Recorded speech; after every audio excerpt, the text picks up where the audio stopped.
Hello everybody, my name is Christian Wick and welcome back to another video. So today, it has actually been quite a little bit. I want to see if I can hit him. Hold on. Oh yeah.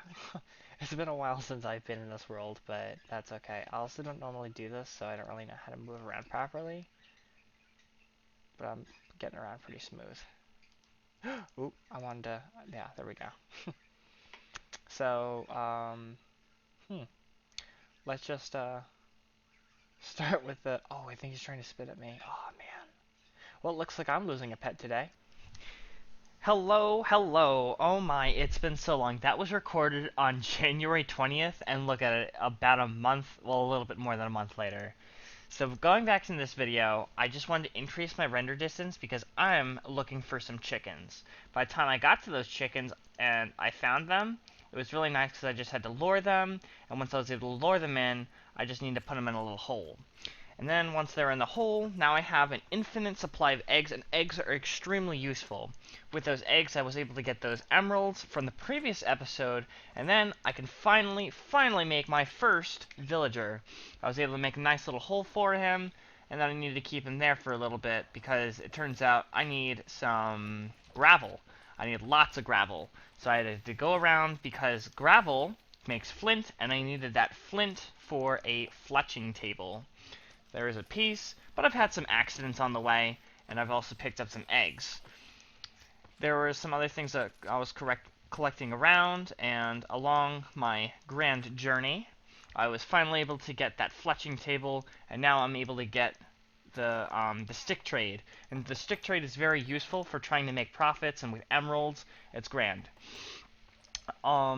Because now that I can make more emeralds, I can now make more villagers, and the next villager I want is the fisherman. He's very helpful, and I struggled very hard to get a barrel. I don't really make these, so. But once I was able to get a barrel in, I was able to get the new villager in, and then he was able to sell me his bucket of cod, and that's useful because as long as I get two of them, then I can have an infinite water source for my wonderful farm, and I did have to sacrifice one plant, so I had to fill it with the bone meal that I had. And now I have an infinite water source, and with that, I wanted to keep a little thing in there, because iron can actually be crafted back into... the buckets can be crafted into iron, and I can use the iron to make some of the iron rails to make the monster spawners. I wanted to try this little thing, and hopefully I don't have my computer doesn't have a stroke doing this. It did the last time. Oh, that is so satisfying. I'm trying to play with that in this video a little bit, just the look of how that is, and I apologize if my video does get a little glitchy. I've had these videos for quite some time, so they might be a little distorted. I needed to increase my land because now that I have the monster spawner, the default monster spawner has the pigs, and those pigs are very useful because they give the meat, and as you saw, I already made the smoker, and that smoker is grand because now I can have all this pig meat that I can sell for more emeralds, and that's really really nice because I need them. I added a little bit more chickens, but this is because I'm trying to collect as many eggs as I can. There isn't really a purpose to it, but I just want to have as many eggs as possible. For the increase in my land, I want to increase my farm, so there it is.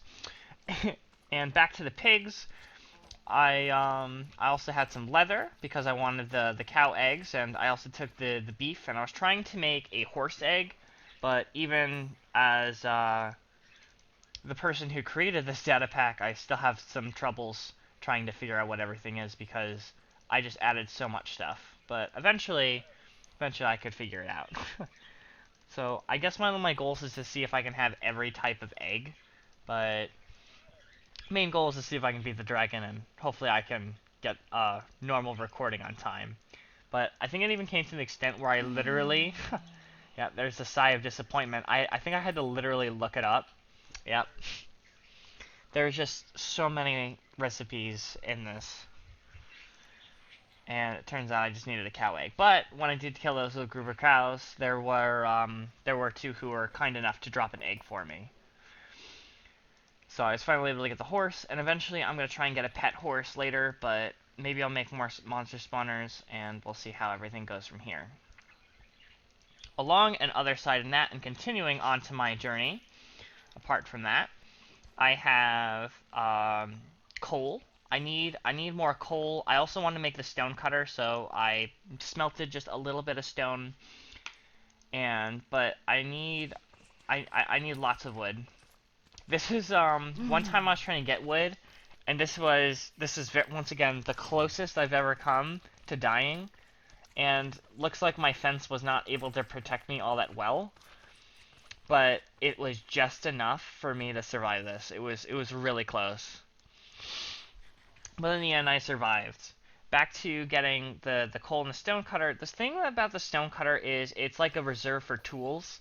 So for things like the sword and the axe, like if they're running low, I can put them in the stone cutter, and then they'll reserve one piece. And because of that, I made it so that you can't put shovels in them.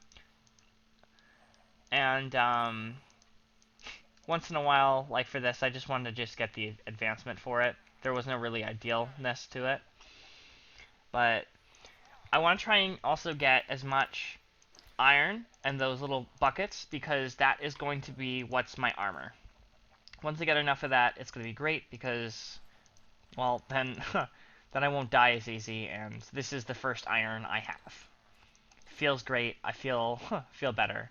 I found a random witch wandering around, and I killed him. He dropped some redstone, some glowstone, which will be useful for later, because the mixture of those will make blaze powder if I need it. Outside is still very dangerous, even with my little bit of armor, which does remind me that I do need my boots. I also was trying to expand my land because I actually have another grand idea. I also had some endermen that were outside the house, so when I can kill them once in a while, I can try and get them in, and I can try and kill them the best that I can. I feel like that's not the clip I was looking for, but that's okay. Going back to the monster spawner, which is not what I was trying to make, I just wanted to make some more villagers, because I have, back to my crazy idea, I have it so that villagers actually drop emeralds, and I also don't want them too close to my villagers, because I don't want them to give me minus points. So what I did is, I was waiting for them to spawn, and by the time they spawned, I started killing them for emeralds, because this is actually very profit. It's a little disturbing, but I need the emeralds. I need them for my diamond stuff, if I want to get diamonds, but for the sake of convenience, that's just, I guess, what it is. This is me showing you the iron tools, and then I finally got my boots, which is pretty grand, pretty great, and I also had a helmet, which means I have to take off my, I have to take off my zombie helmet. I'm still, there is so much coal, like, through all these clips for me to get, but even then, I didn't even get the 10 obsidian that I needed for the nether portal. And hopefully in the next episode, I can definitely get it, but I was left with 7 of the 10 obsidian, in which I looked into the recipe, and it turns out to get the end portal frame, I need more of it. So that is all I have for today, and it's been quite a long journey. Hopefully I'll be recording more, but until then, this is where I'm going to leave things off for today. So thank you guys so much for watching, and without further ado,